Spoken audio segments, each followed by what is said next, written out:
ನಮಸ್ಕಾರ ರೀ ಎಲ್ಲರಿಗೂ. ಇವತ್ತಿನ ವಿಡಿಯೋದಾಗ ನಾನು ನಿಮ್ಗೆ ತಿಳಿಸ್ಕೊಡ್ತೇನೆ ರೀ ರಣವೀರ್ ಅಲಹಾಬಾದಿಯ ಕಾಂಟ್ರವರ್ಸಿ ಬಗ್ಗೆ. ಇಲ್ಲ ಇದಕ್ಕೆ ಇಂಡಿಯಾ ಗಾಟ್ ಲೇಟೆಂಟ್ ಕಾಂಟ್ರವರ್ಸಿನ ಅಂತಾರೆ. ಸೊ ಯಾರಿಗಿದ್ರ ಬಗ್ಗೆ ಗೊತ್ತಿಲ್ಲ, ನಾನು ನಿಮ್ಗೆ ತಿಳಿಸ್ಕೊಡ್ತೀನಿ ಏನಾಗಿತ್ತು. ಯಾಕಂದ್ರೆ ಇತ್ತಿತ್ತಲಾಗಿ ಸೋಷಿಯಲ್ ಮೀಡಿಯಾ, ನೀವು ಯೂಟ್ಯೂಬು, ಇನ್ಸ್ಟಾಗ್ರಾಮು, ಫೇಸ್ಬುಕ್ ಓಪನ್ ಮಾಡಿದ್ರೆ ಬರೀ ಇದ ಕಾಂಟ್ರವರ್ಸಿ ಬಗ್ಗೆ ಐತ್ರಿ. ಸೊ ಬರ್ರಿ ತಿಳಿಸ್ಕೊಡ್ತೀನಿ. ಸೊ ನೋಡ್ರಿ, ಒಂದು ಡಾರ್ಕ್ ಕಾಮಿಡಿ ಶೋ ಐತ್ರಿ ಯೂಟ್ಯೂಬ್ನಾಗ, ಇಂಡಿಯಾ ಗಾಟ್ ಲೇಟೆಂಟ್ ಅಂತ. ಅದ್ರದ್ದು ಹೊಸ ಎಪಿಸೋಡ್ ರಿಲೀಸ್ ಆಗಿತ್ತು. ಈ ಚಾನಲಿಗೆ ರೊಕ್ಕ ಕೊಟ್ಟು ಸಬ್ಸ್ಕ್ರೈಬ್ ಮಾಡ್ಕೊಂಡ್ರಿ ಜನ.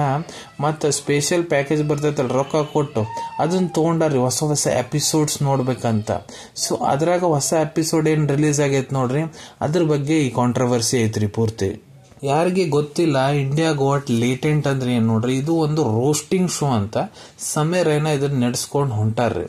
ಇಲ್ಲೇ ನೋಡ್ರಿ, ಜಡ್ಜಸ್ ಏನಿರ್ತಾರ ಒಂದು 3 ಮಂದಿನ ಹೊರಗಡೆ ಅಂತ ಕರೆದಿರ್ತಾರ್ರಿ ಪ್ರತಿ ಸತೆ. ಈ ಶೋದಾಗ ನೋಡ್ರಿ ಏನಾದ್ರೂ ನಡಿತೈತಿ. ಇದು ಶೋ ಏನೈತಿ, ಇದು ಕೈ ಇಲ್ಲ, ಕಾಲಿಲ್ಲ, ತಲೆ ಇಲ್ರಿ, ಏನ್ ಬೇಕು ಅದನ್ನ ಮಾಡ್ಕೊಂಡು ಹೊಂಟ ಬಿಟ್ಟಾರ್ರಿ ಈ ಶೋದಾಗ. ಇದ್ರಾಗ ಪಾರ್ಟಿಸಿಪೆಂಟ್ಸ್ ಏನ್ ಬರ್ತಾರ ನೋಡ್ರಿ, ಅವ್ರಿಗೆ ಎದಕ್ ಬಂದಿವ ಅನ್ನೋದು ಗೊತ್ತಿರಂಗಿಲ್ಲ, ಏನು ಬರಂಗಿಲ್ರಿ. ಅವ್ರಿಗೆ ಜಡ್ಜಸ್ ಏನ್ ಬಂದಿರ್ತಾರ ಅವರು ಬಾಯಿ ಏನ್ ಬರ್ತೈತೆ ಅದನ್ನ ಮಾತಾಡ್ತಾರ. ಕಂಟೆಸ್ಟೆಂಟ್ ಯಾರು ಬಂದಿರ್ತೈತೆ ಅವ್ರಿಗೂ ಬಾಯಾಗ ಏನ್ ಬರ್ತೈತೆ ಅದನ್ನ ಮಾತಾಡ್ತಾರ್ರಿ. ಒಟ್ಟ ಫಿಲ್ಟರ್ ಇರಂಗಿಲ್ಲ. ಬೇಗ ಹಾಕ್ರೆ ಕೇಳಕ್ ಹೋಗ್ಬಿಡ್ರಿ, ಯಾ ನಮ್ಮನಿ ಬೈತಾರಂದ್ರೆ ಒಬ್ರಿಗೊಬ್ರು. ಏನ್ ಜಡ್ಜಸ್ ಅನ್ನೋದು ಮರೆಯೋದಿಲ್ಲ, ಇವು ಪಾರ್ಟಿಸಿಪೆಂಟ್ ಅದಿನ ಅನ್ನೋದು ಮರೆಯೋದಿಲ್ಲ, ಹೊರಗಿದು ವಿಡಿಯೋ ಹೋಗುತ್ತೆ ಅನ್ನೋದು ಮರೆಯೋದಿಲ್ಲ. ಬಾಯಿ ಏನ್ ಬರ್ತೈತೆ ಅದನ್ನ ಮಾತಾಡ್ತಾರ್ರಿ. ಸೊ ಇದಕ್ಕ ಅವರು ಕಾಮಿಡಿ ಶೋ ಅಂತ ಹೆಸರಿಟ್ಟಾರ್ರಿ. ಮತ್ತೆ ಬಾಯಿಗೆ ಏನ್ ಬರ್ತೈತಿ ಕೆಟ್ಟ ಗಲೀಜ್ ಎಲ್ಲ ಮಾತಾಡೋದು, ಮತ್ತೆ ಕಾಮಿಡಿ ಅಂತ ಕರೆಯೋದ್ರಿ. ಇಂಥದ ಒಂದು ಲೇಟೆಸ್ಟ್ ಎಪಿಸೋಡ್ ಇದ್ರದ್ದು ರಿಲೀಸ್ ಆಗೈತೆ ನೋಡ್ರಿ. ಆ ಶೋದಾಗ ಫೇಮಸ್ ಪಾಡ್ಕಾಸ್ಟರ್ ರಣವೀರ್ ಅಲಹಾಬಾದಿಯ ಅವ್ರ ಬಿಯರ್ ಬೈಸೆಪ್ಸ್ ಹೋಗಿದ್ರಿ.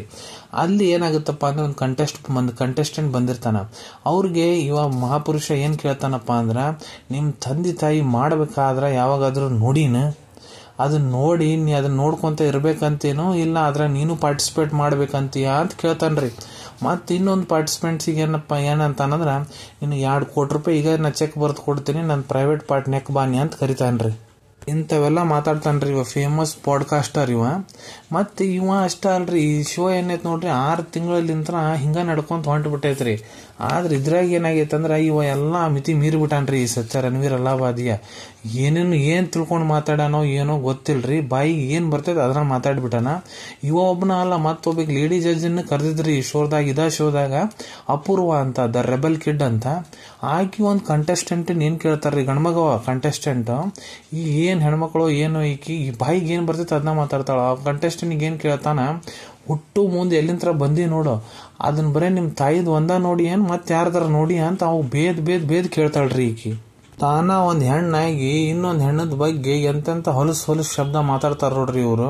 ಸೊ ಇದ ಇಶ್ಯೂ ಬಗ್ಗೆ ಮಹಾರಾಷ್ಟ್ರ ಚೀಫ್ ಮಿನಿಸ್ಟರ್ ಮತ್ತು ಆಸಾಂ ಚೀಫ್ ಮಿನಿಸ್ಟರ್ ಯಾರಿದಾರ ನೋಡ್ರಿ, ಅವರು ಕ್ವಶನ್ ರೈಸ್ ಮಾಡ್ಯಾರ. ಏನ್ ನಡೆಯಕ್ ಕುಂತೈತಿ ಎಲ್ಲ ಕಾಮಿಡಿ, ಇದ್ರ ಬಗ್ಗೆ ಸ್ಟ್ರಿಕ್ಟ್ ಆಕ್ಷನ್ ತಗೋಬೇಕಂತ ರಿಕ್ವೆಸ್ಟ್ ಮಾಡ್ಕೊಂಡಾರ್ರಿ. ಸೊ ಸೋಷಿಯಲ್ ಮೀಡಿಯಾ ಏನೈತಿ ನೋಡ್ರಿ ಇವತ್ತ, ಆ ಸೋಷಿಯಲ್ ಮೀಡಿಯಾದಾಗ ಏನೋ ನಡೆಯಕ್ ಕುಂತ್ಬಿಟ್ಟಿರ್ತೀರಿ. ಯಾರಾದ್ರೂ ಬರ್ತಾರ, ಏನೋ ಒಂದು ವಿಡಿಯೋ ಮಾಡ್ತಾರ, ಏನೋ ಬಾಯಿಗೆ ಬರ್ತೈತೆ ಅದನ್ನ ಮಾತಾಡ್ತಾರ, ಇಲ್ಲ ಮನ್ಯಾಗಾರ ಏನೋ ಮಾಡ್ತಿರ್ತಾರ. ವ್ಲಾಗ್ ಅಂತ ಅಂದ್ರೆ ಏನೇನೋ ಮಾಡ್ತಿರ್ತಾರ್ರಿ. ವ್ಲಾಗ್ನಾಗ ಇವತ್ತಿನ ಕಾಲಕ್ಕೆ ನೋಡಿದ್ರೆ ವ್ಲಾಗ್ದಾಗ ಏನೇನೋ ಮಾಡ್ತಿರ್ತಾರಪ್ಪ. ಮತ್ತೊಂದು ಅರ್ಧ ನಂಗ ನಾಚ್ ಮಾಡ್ತಿರ್ತಾರ್ರಿ. ಇದು ವ್ಲಾಗ್ಸ್ನಾಗ ಆತು, ಸೋಷಿಯಲ್ ಮೀಡಿಯಾದಾಗ ಏನೋ ವಿಡಿಯೋಸ್ ಹಾಕಿದ್ರ. ಸೊ ಇದು ಎಲ್ಲದ್ರ ಬಗ್ಗೆ ಒಂದು ರೂಲ್ಸ್ ಅಂಡ್ ಗೈಡ್ಲೈನ್ಸ್ ಬರ್ಬೇಕ್ರಿ. ಇದನ್ನ ರೋಕ್ ಮಾಡ್ಬೇಕಾಗ್ತೈತ್ರಿ. ಇದನ್ನೆಲ್ಲ ಒಂದು ಲಿಮಿಟ್ ಮಟ್ಟ ತಡಿಬೇಕಾಗ್ತೈತ್ರಿ. ರಣವೀರ್ ಅಲಹಾಬಾದಿಯ ನೋಡ್ರಿ ಒಂದು ಫೇಮಸ್ ಪಾಡ್ಕಾಸ್ಟರ್ ಅದಾನ್ರಿ. ದೊಡ್ಡ ವ್ಯಕ್ತಿ ಜೊತೆಗೆ ಪಾಡ್ಕಾಸ್ಟ್ ಎಲ್ಲ ಮಾಡ್ಯಾನ್ರಿ. ದೊಡ್ಡ ಸರ್ಕಾರದ ಕ್ಯಾಬಿನೆಟ್ದಾಗ ಇದ್ದಿದ್ದೆಲ್ಲ ಮಿನಿಸ್ಟರ್ ಕೂಡ ಇವ್ರ ಶೋಕ್ ಹೋಗಿ ತಮ್ದು ಪಾಡ್ಕಾಸ್ಟ್ ಮಾಡ್ಯಾರ್ರಿ.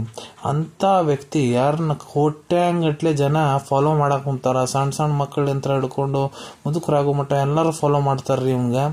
ಇಂಥ ವ್ಯಕ್ತಿ ತನ್ನ ಪಾಡ್ಕಾಸ್ಟ್ನ್ಯಾಗ ಧರ್ಮ ಬಗ್ಗೆ ಮಾತಾಡ್ತಾನ, ರಾಜನೀತಿ ಬಗ್ಗೆ ಮಾತಾಡ್ತಾನ, ಇಂಡಿಯನ್ ಕಲ್ಚರ್ ಬಗ್ಗೆ ಮಾತಾಡ್ತಾನ, ಯೋಗದ ಬಗ್ಗೆ ಮಾತಾಡ್ತಾನ, ಸಾಧನೆ ಬಗ್ಗೆ ಮಾತಾಡ್ತಾನ, ಧ್ಯಾನದ ಬಗ್ಗೆ ಮಾತಾಡ್ತಾನ. ಇಂಥ ವ್ಯಕ್ತಿ ಒಂದು ಶೋದ ಹೋಗಿ ಇಂಥ ಕೆಟ್ಟ ಮಾತಾಡ್ತಾನಂದ್ರ ಇವ ಇಲ್ಲಿ ಖರೇವದಾನೋ ಅಲ್ಲಿ ಖರೇವದಾನ ಅನ್ನೋದ ಮಂದಿಗೆ ತಿಳ್ಕೊಳೋದು ಕಷ್ಟ ಆಗ್ಬಿಟ್ಟೈತ್ರಿ. ಯಾಕಂದ್ರ ಅಲ್ಲಿ ಇವ ಫೇಕ್ ಇರ್ಬೋದು, ಇಲ್ಲಿ ರಿಯಲ್ ಇರ್ಬೋದ್ರಿ. ತಾನು ಇನ್ನೊಬ್ರಿಗೆ ಉದ್ಧಾರ ಮಾಡೋದಕ್ಕಾರ ಆಗಂಗಿಲ್ರಿ. ಇಂಥವೆಲ್ಲ ಮಾತು ಕೇಳಿ ಏನಾಗುತ್ತಪ್ಪ, ಸಣ್ಣ ಹುಡುಗರು ಯಾರು ಇವನ್ ಫಾಲೋ ಮಾಡ್ತಿರ್ತಾರ, ಮೊದ್ಲ ಇವತ್ತಿನ ಜನ್ರೇಷನ್ ಸರಿ ಇಲ್ರಿ, ಇಂಥವೆಲ್ಲ ಮಾತು ಕೇಳಿ ಅವರು ಇದೇ ರೀತಿ ಮಾತಾಡ್ಲಿಕ್ಕೆ ಸ್ಟಾರ್ಟ್ ಮಾಡಿಬಿಡ್ತಾರ. ಇದೇ ರೀತಿ ಇವೆಲ್ಲ ಕಾಮಿಡಿ ಶೋಸ್ ಮುಂದೆ ಹೋಗ್ತಾ ಇದ್ರ ಕೆಟ್ಟ ಮಾತಾಡೋದು, ಯಾರ ಬಗ್ಗೆ ಜೋಕ್ ಮಾಡೋದು, ಇವೆಲ್ಲ ಹೊಲಸು ಜೋಕ್ ಮಾಡೋದು ಇವೆಲ್ಲ ನಾರ್ಮಲೈಸ್ ಆಗಿಬಿಡ್ತಾವ್ರಿ. ಏನೋ ಯಾವಾಗಾರ ಫ್ರೆಂಡ್ಸ್ ನಡ್ಬರ್ಕ್ ಏನೋ ಒಂದೆರಡು ಮಾತಾಡಿರ್ತಾರ, ಅದನ್ನೆಲ್ಲ ಎಂತ ಪ್ರೈವೇಟ್ ಮಾತಿರ್ತಾವ ನೋಡ್ರಿ, ಅವೆಲ್ಲ ಈ ಶೋದಾಗ ಹಂಗ ಖುಲ್ಲಾ ಮಾತಾಡ್ತಾರ್ರಿ. ಏನ್ ಪ್ರೈವೇಟ್ ಪಾರ್ಟು ಬಿಡಂಗಿಲ್ಲ, ದೊಡ್ಡರ ಅನ್ನಂಗಿಲ್ಲ, ಸಣ್ಣರ ಅನ್ನಂಗಿಲ್ಲ, ಏನು ಬರ್ತೈತೆ ಬಾಯಿ ಅದನ್ನ ಮಾತಾಡ್ತಾರ್ರಿ ಈ ಶೋದಾಗ. ಅದಕ್ಕೆ ನಾನು ರಿಕ್ವೆಸ್ಟ್ ಮಾಡ್ಕೊಳೋದೇನಪ್ಪ ಅಂದ್ರೆ, ಇವು ಯಾರ್ಯಾರು ಹೊಲಸು ಮಾತಾಡ್ಯಾರ ನೋಡ್ರಿ, ಇವ್ರ ಬಗ್ಗೆ ಒಂದು ಕಠಿಣವಾದ ಕ್ರಮವನ್ನು ತಗೋಬೇಕು ಸರ್ಕಾರ ಅಂತ ನಾ ರಿಕ್ವೆಸ್ಟ್ ಮಾಡ್ಕೊತೀನಿ. ಮತ್ತು ಸೋಷಿಯಲ್ ಮೀಡಿಯಾದಾಗ ಇಂಥವು ಏನೇನು ಹೊಲಸು ಕಂಟೆಂಟ್ ಅದಾವ ನೋಡ್ರಿ, ಯಾವ್ಯಾವ ಅದಾವ ಅವ್ರನ್ನ ಹುಡುಕಿ ಅವ್ರ ಬಗ್ಗೆ ಆಕ್ಷನ್ ತಗೋಬೇಕ್ರಿ. ಅಂದ್ರ ಮುಂದೆ ಯಾರಾದ್ರೂ ಸೋಷಿಯಲ್ ಮೀಡಿಯಾದಾಗ ಏನರ ಪೋಸ್ಟ್ ಮಾಡ್ಬೇಕಂದ್ರ 100 ಸತೆ ವಿಚಾರ ಮಾಡ್ಬೇಕಂತ ನನ್ನ ಅನಿಸಿಕೆ ಐತ್ರಿ. ಸೊ ನಿಮ್ಗೆ ಈ ವಿಡಿಯೋ ಹೆಂಗ್ ಅನಿಸ್ತ ಅನ್ನೋದು ಕಮೆಂಟ್ ಸೆಕ್ಷನ್ ಅಲ್ಲಿ ತಿಳಿಸೋದು ಮರ್ಯಾಕ್ ಹೋಗ್ಬಿಡ್ರಿ. ನಿಮ್ಮ ಅಭಿಪ್ರಾಯ ಏನು ಈ ಕಾಂಟ್ರವರ್ಸಿ ಬಗ್ಗೆ ಅನ್ನೋದು ಕೂಡ ಕಮೆಂಟ್ ಸೆಕ್ಷನ್ ಅಲ್ಲಿ ತಿಳಿಸೋದು ಮರ್ಯಾಕ್ ಹೋಗ್ಬಿಡ್ರಿ. ಸಿಗೋಣ ಒಂದು ಹೊಸ ವಿಡಿಯೋದಾಗ ಒಂದು ಹೊಸ ವಿಷಯ ಜೊತೆಗೆ. Till then take care. ಧನ್ಯವಾದಗಳು.